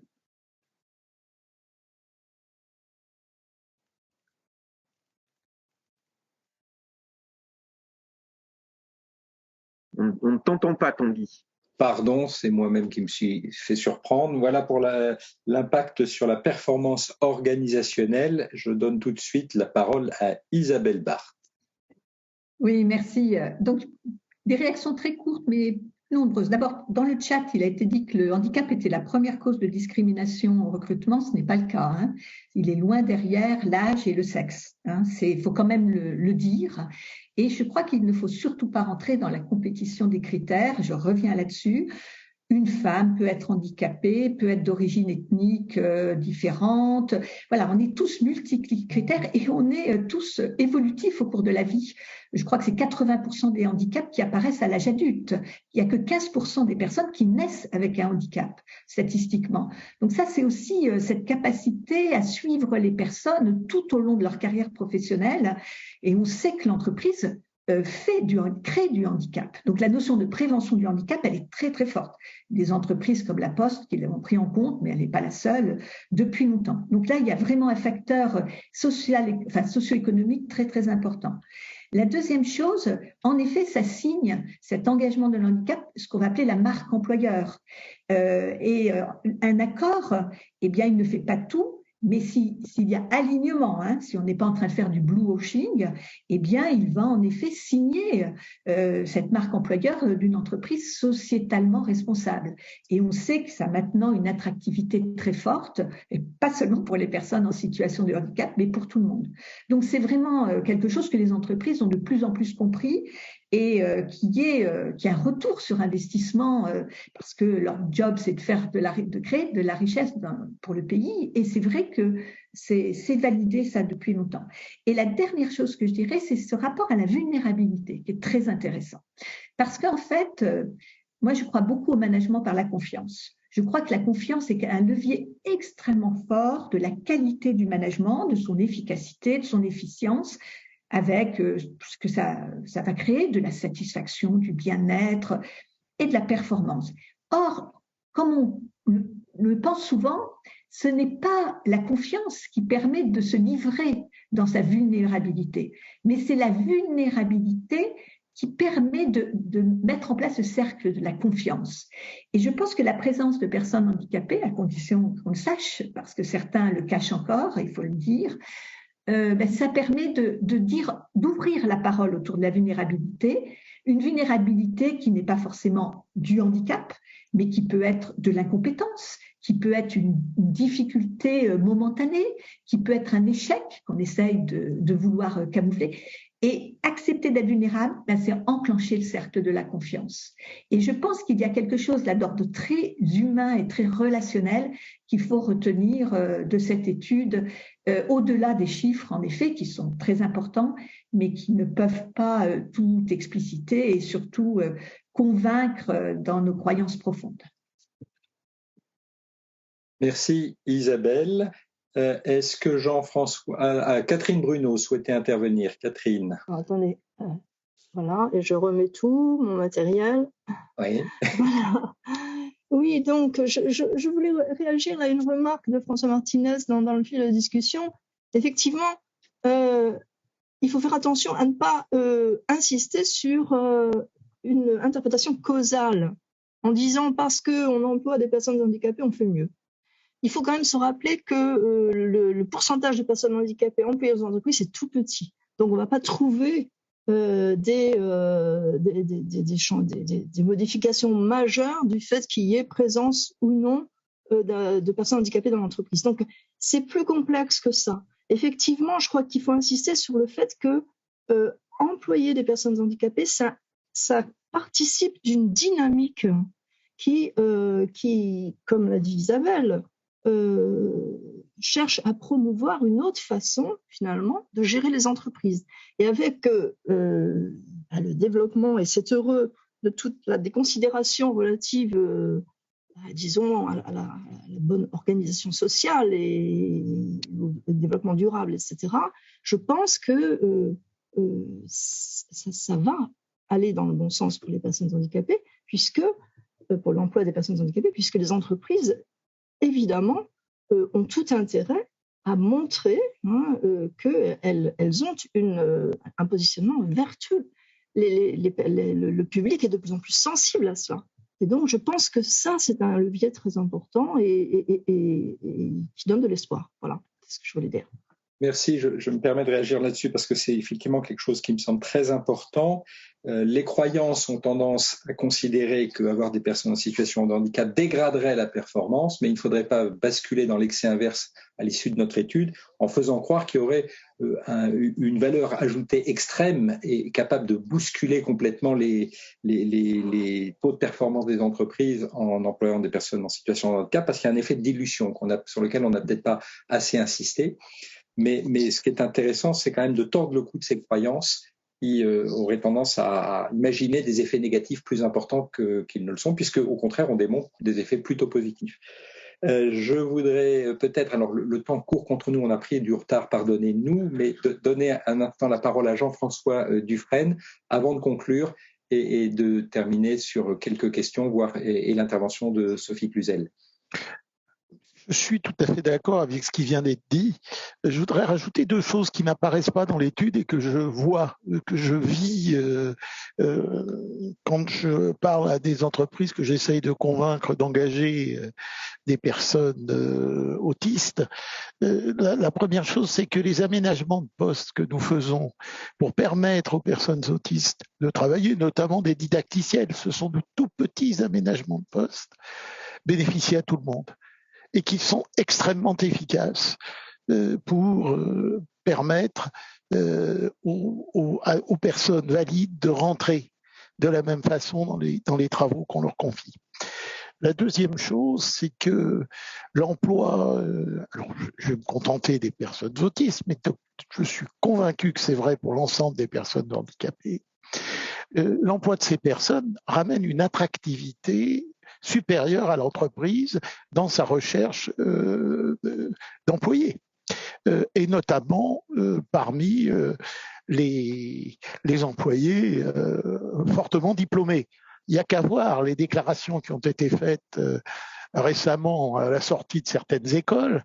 Les jeunes recherchent du sens au-delà d'un salaire. Et donc, je pense que l'emploi des personnes handicapées participe à donner du sens au travail, et nous l'avons observé. Nous avons reçu des candidatures spontanées nous disant on a envie de rentrer chez vous parce qu'on a vu ce que vous faisiez. Merci Jean-François Dufresne. Tout ça va effectivement dans le sens de ce que le cercle défend avec ses membres, à savoir que la vulnérabilité sous toutes ses formes, et le handicap en est une expression, bénéficie, enfin l'inclusion de la vulnérabilité bénéficie au plus grand nombre et n'a pas que des accents moraux. Je voudrais donner maintenant, peut-être on s'achemine vers la fin, vous partagez quelques mots de conclusion avant de donner en finale la parole à Céline Poulet puis à Sophie Cluzel. Alors, vous partagez ma fenêtre. Est-ce que... Oui, c'est bon. Quelques mots de conclusion rapides parce que beaucoup de choses ont été dites et puis l'ensemble de ces documents sont disponibles en ligne. Conclure en disant que l'emploi de personnes en situation de handicap, contrairement aux croyances, contrairement aux idées reçues, n'est ni entravant ni plus coûteux qu'on pourrait l'imaginer. Les gains sont attestés en matière d'activité, l'influence positive sur le plan économique en termes de maintien de l'emploi, mais aussi éventuellement, comme ça vient d'être dit par Jean-François Dufresne, en termes d'attractivité, de cohésion sociale, des liens clairs entre innovation aussi et diversité, et enfin des avantages qui sont probablement supérieurs aux coûts, que ce soit les coûts de l'adaptation, les coûts de formation, les coûts de supervision, et d'autant plus que ces coûts sont, la littérature nous l'a dit, souvent surestimés. Ça n'est ni plus coûteux, ni plus compliqué, puisque les bénéfices sont aussi au niveau organisationnel, et que les managers qui sont probablement les plus exposés à la question, eh bien, ont une bonne appréhension du sujet, c'est-à-dire qu'ils n'ont pas forcément l'idée que ça va être très compliqué pour eux. Enfin, on l'a aussi beaucoup dit, donc je n'y attarde pas, l'idée qu'il y a une spirale vertueuse. Quand on s'engage dans une politique d'inclusion du handicap, eh bien, ça produit des effets en cascade. Ça permet notamment de changer les perceptions et ça a un effet de contagion à l'égard de l'ensemble des autres collaborateurs. Alors, quelques pistes rapides qu'on peut imaginer, déjà continuer les actions de communication, il faut pouvoir les déployer, mais de sorte qu'elles ne soient pas fondées que sur des arguments moraux, mais sur des arguments objectivés, comme on a essayé de le faire. promouvoir l'emploi, et ça a été dit en introduction, à la fois par les entreprises qui ont une taille importante et qui ont des capacités de mobilisation élevées, mais aussi par les petites entreprises qui ont une expérience de l'emploi du handicap qui est plus fondée sur la proximité. Reconnaître les situations de handicap, on a beaucoup parlé de la difficulté à se reconnaître, mais aussi à reconnaître les situations de handicap. Et bien communiquer, là encore, sur les situations positives, mais permettre notamment aux salariés d'oser les rassurer sur le fait que pouvoir reconnaître son handicap n'est pas forcément quelque chose qui va se retourner contre. En tout cas, il y a une dynamique de transformation des mentalités qui est à l'œuvre, qui est confortée par ce type d'études. Cibler les managers pour les soutenir, pour les conforter dans leur capacité à organiser l'inclusion et la valorisation des personnes en situation de handicap au sein de leurs équipes. Œuvrer, là c'est plutôt à un niveau national et international, à prendre en considération ces critères du handicap dans les grands critères de RSE ou du GRI, comme ça a été aussi évoqué dans un premier temps de cette étude, au niveau international. Et puis, améliorer la perception pour engager une dynamique vertueuse. Ça, c'est ce qu'on vient d'amorcer, enfin d'évoquer en conclusion. Et puis, transformer l'ensemble des croyances négatives. Ce que je trouvais très intéressant, c'est qu'on est dans un monde où il y a plein de croyances. Et ce que nous nous sommes dit, c'est qu'à travers l'engagement, mais qui atteste, comme le disait Véronique, d'un dialogue social, c'est-à-dire d'un désir de dialogue social au cœur de l'entreprise, et puis à travers des études documentant de manière un peu objective, eh bien, il y a des pistes pour passer de l'inaction à l'action et pour engager des entreprises dans quelque chose dont on a dit que ça valait le coup, l'expérience paye, disait Véronique Bustrel, et inviter les entreprises à être pragmatiques à partir de ce type d'informations et à engager un travail sur la base de données réalistes pour ne plus en rester sur des idées reçues ou des croyances délétères. Voilà ce qu'on pouvait vous dire en termes de pistes d'action. Je propose maintenant donc à Céline Poulet d'avoir un mot pour nous commenter de manière un peu transversale l'ensemble de ces informations. Déjà, merci beaucoup parce que c'était extrêmement riche. Je voulais, avant toute chose, bien rappeler, je pense que c'est extrêmement important, ça a été dit, mais qu'avant toute chose, l'emploi des personnes en situation de handicap, c'est un droit, c'est pas une faveur que font les entreprises, ce n'est pas un effort, c'est avant toute chose une obligation, mais surtout les droits fondamentaux des personnes en situation de handicap.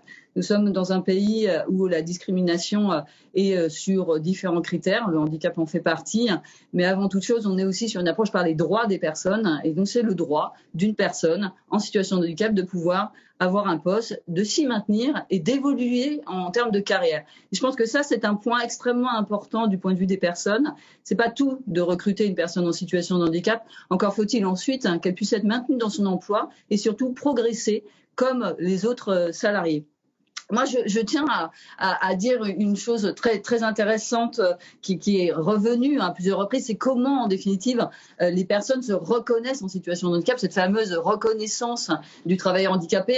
Moi, je comprends que les personnes n'aient pas du tout envie de se reconnaître travailleur handicapé. Pourquoi d'ailleurs parle-t-on de travailleur handicapé? On est sur une démarche administrative, alors pourquoi on utilise le mot travailleur handicapé? On n'est pas obligé, dans une entreprise, on peut dire les salariés handicapés, les agents handicapés, essayons d'avoir une sémantique la plus proche et qui ne segmente pas en fait les salariés au sein même de l'entreprise. Ça sera déjà une première et c'est extrêmement important. On n'accueille pas des personnes handicapées dans une entreprise, on les embauche, on les emploie et ça c'est extrêmement important et je pense que la sémantique a une importance dans l'action ensuite que l'on mène et la vision que là on a des politiques de l'emploi. Sur les propositions qui sont extrêmement intéressantes, je voudrais appuyer sur toujours l'expertise des salariés handicapés eux-mêmes. Pour participer à plusieurs tables rondes en ce moment, je vais vous dire les témoignages et surtout l'expertise des personnes en situation de handicap est celle qui est la plus écoutée à la fois par les personnes handicapées elles-mêmes et également par les entreprises. Souvent les personnes nous ramènent un bon sens du management. Je cite souvent cet exemple quand vous envoyez un mail TU très urgent. Quand vous vous retrouvez avec une personne qui a des troubles du spectre de l'autisme, qui va vous dire mais très urgent, ça veut dire quoi 5 minutes, 10 minutes, 15 minutes c'est la question que se posent en fait toutes les autres personnes, sauf que les autres, elles vous la posent pas. Donc voilà, donc c'est nous ramener aussi un bon sens du management, et ça, je pense que c'est important. Donc l'expertise par les pairs, c'est extrêmement important. Pairs, non pas les pairs PAIR, c'est-à-dire qu'au sein même de l'entreprise, si on veut que les personnes en situation de handicap puissent partager, se dire voilà, je vais parler de mon handicap. Bien, il faut aussi que dans les entreprises, il y a ces espaces, en définitive, d'échange et d'accompagnement par les pairs. C'est absolument important. Et puis, c'est une politique interministérielle, l'emploi, parce que je pense que et je pense que les employeurs, les entreprises le savent. Si on n'engage pas une politique très interministérielle, c'est-à-dire que pour pouvoir avoir un emploi et s'y maintenir, il faut avoir des transports accessibles, il faut avoir un logement, il faut pouvoir se loger à proximité, il faut avoir bénéficié d'études, mais il faut également avoir des bureaux et des locaux de travail accessibles. Et donc tout ça fait que c'est une politique interministérielle qui doit se faire avant toute chose, non pas en faveur des personnes handicapées, mais avec les personnes elles-mêmes. Et donc, comme j'ai un expert à côté de moi, je lui laisserai le mot de la fin. Alors, très court, parce qu'il est 34 voilà. En tant que personne qui bégaye, je peux pas forcément contrôler la durée, mais je ferai au plus court. Je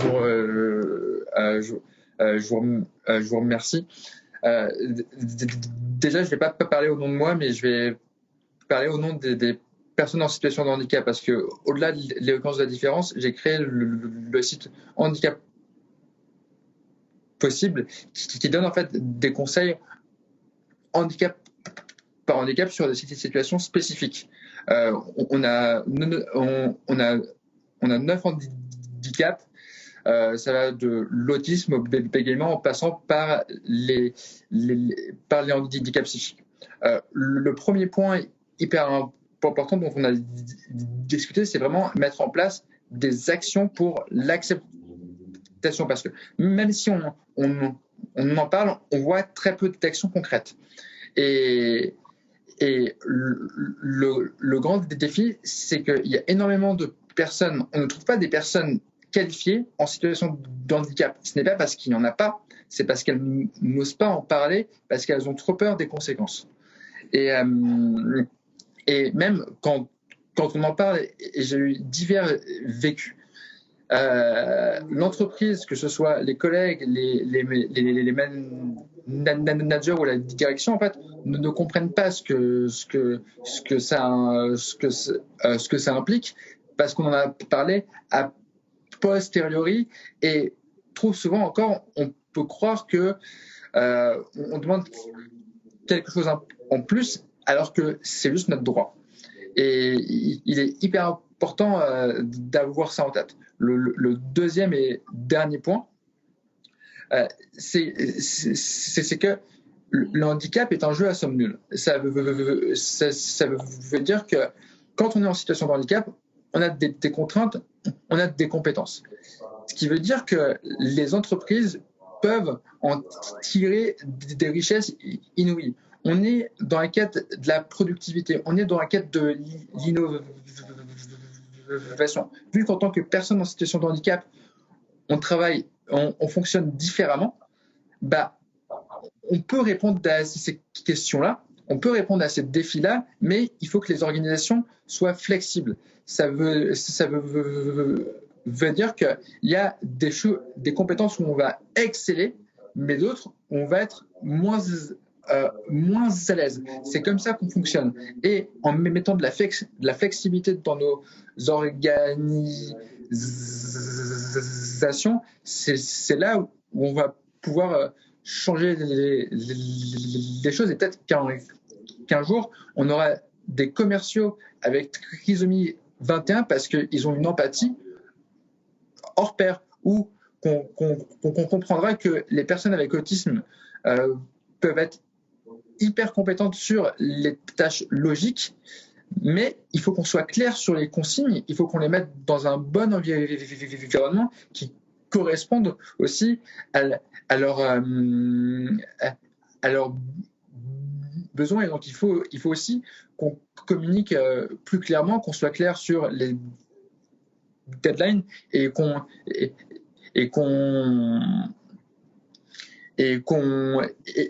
prenne quelques minutes pour que tout le monde soit à l'aise, parce que la plupart des aménagements ne sont pas une question d'heures ou de minutes d'eau, c'est juste une question de quelques minutes.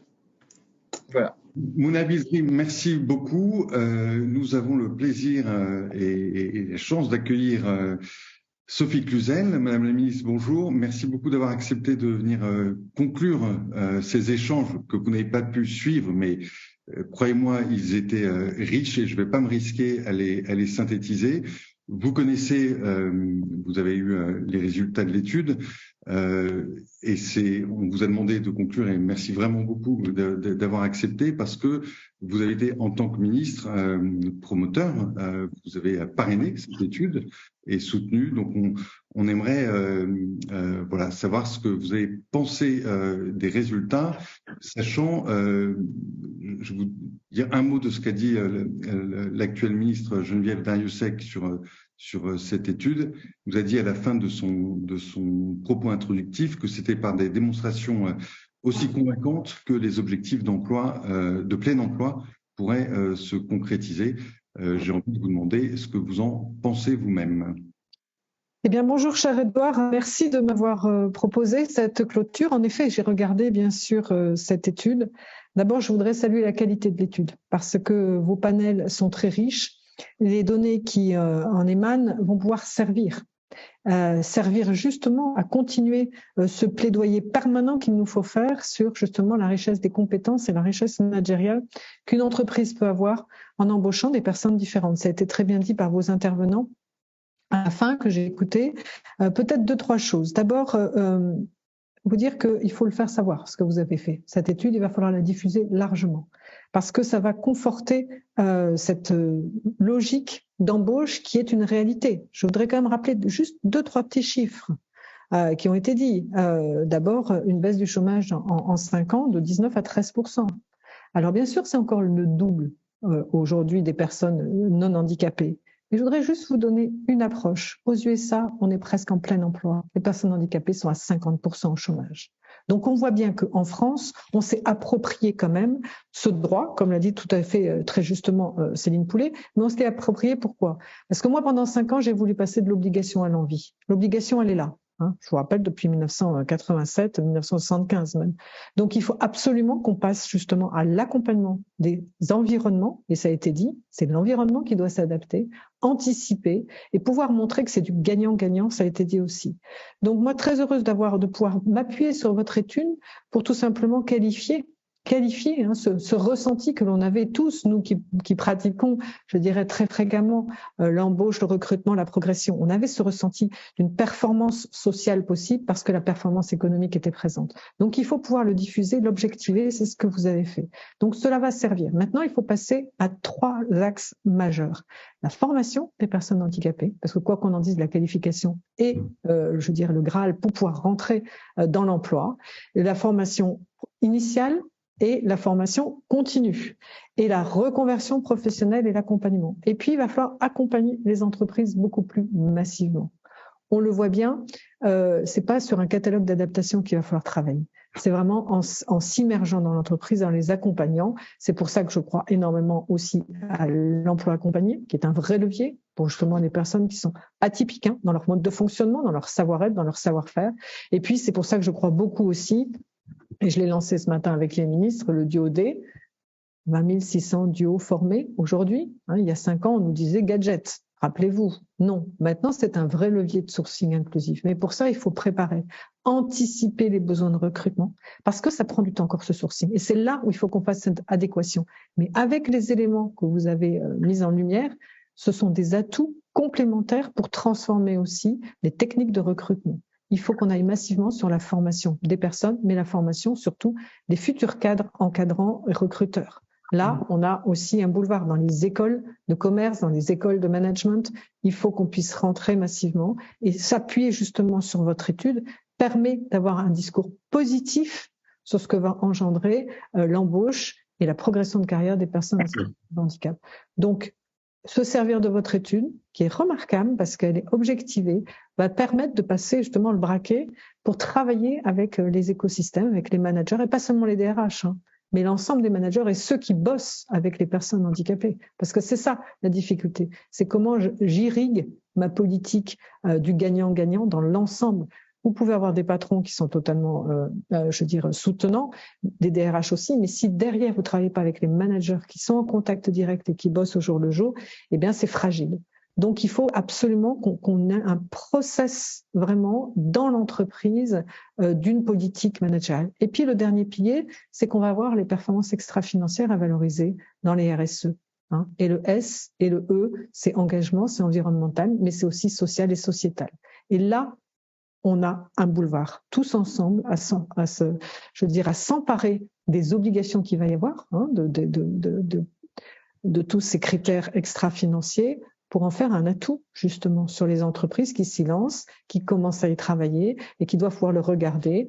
On a des leviers énormes, on a les missions les entreprises à mission, on a les entreprises d'intérêt général. Donc, ce sont ces acteurs-là qui sont déjà, et vous l'avez très bien dit dans votre étude, les grandes entreprises doivent pouvoir aussi servir les petites et moyennes entreprises qui ont moins de moyens humains, je dirais, pour mettre en ça.